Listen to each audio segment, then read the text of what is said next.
முதல் கேள்வி, தமிழ்நாட்டில் சட்டமன்றத்தின் உறுப்பினர்களுக்கு குறைந்தபட்ச வயது எவ்வளவு? விடை சி 25. இரண்டாவது கேள்வி, தமிழ்நாடு மாநில அரசில் அமைச்சர்களை நியமிப்பது யார்? விடை பி முதல்வர் பரிந்துரையுடன் ஆளுநர். மூன்றாவது கேள்வி, தமிழ்நாட்டின் சட்டமன்ற உறுப்பினர்களை தவிர்த்து சட்டசபையில் யாருக்கு இடம் உண்டு? விடை ஏ அமைச்சர்கள் மட்டும். நான்காவது கேள்வி, தமிழ்நாட்டில் முதன்மை தேர்தல் அதிகாரி யாருக்கு உட்பட்டவர்? விடை சி இந்திய தேர்தல் ஆணையம். ஐந்தாவது கேள்வி, தமிழ்நாட்டில் சட்டமன்ற தலைவர் பதவிக்காலம் எவ்வளவு? விடை சி சட்டமன்ற நம்பிக்கை காலம் 5 ஆண்டு வரை. ஆறாவது கேள்வி, தமிழ்நாட்டில் மாவட்ட ஆட்சியரின் கீழ் எந்த அதிகாரிகள் பணியாற்றுவர்? விடை ஏ பிரிவு அதிகாரிகள், ஊராட்சி செயலாளர்கள்.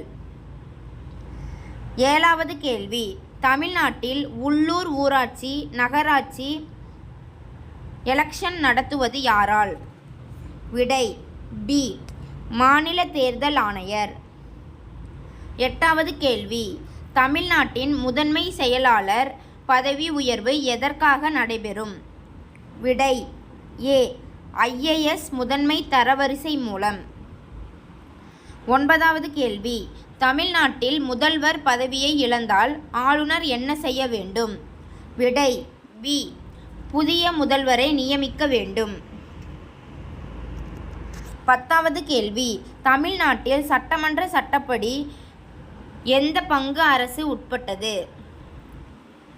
விடை ஏ சட்டமன்றம் சட்டம் தயார் செய்யவும். நாம் இப்போ 10 கேள்விகளுக்கு பதில் சொல்லியிருக்கோம்.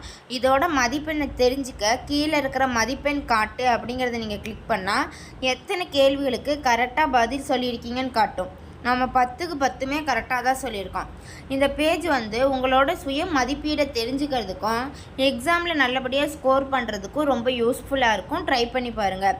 இதோட லிங்க்கை ஃபஸ்ட்டு கமெண்ட்லேயும் டிஸ்கிரிப்ஷன்லேயும் கொடுத்துருக்கோம், செக் பண்ணி பாருங்கள். படிச்சுட்ருக்கிற உங்களோட ஃப்ரெண்ட்ஸ் அண்ட் ஃபேமிலி மெம்பர்ஸ்க்கும் ஷேர் பண்ணுங்கள். நன்றி.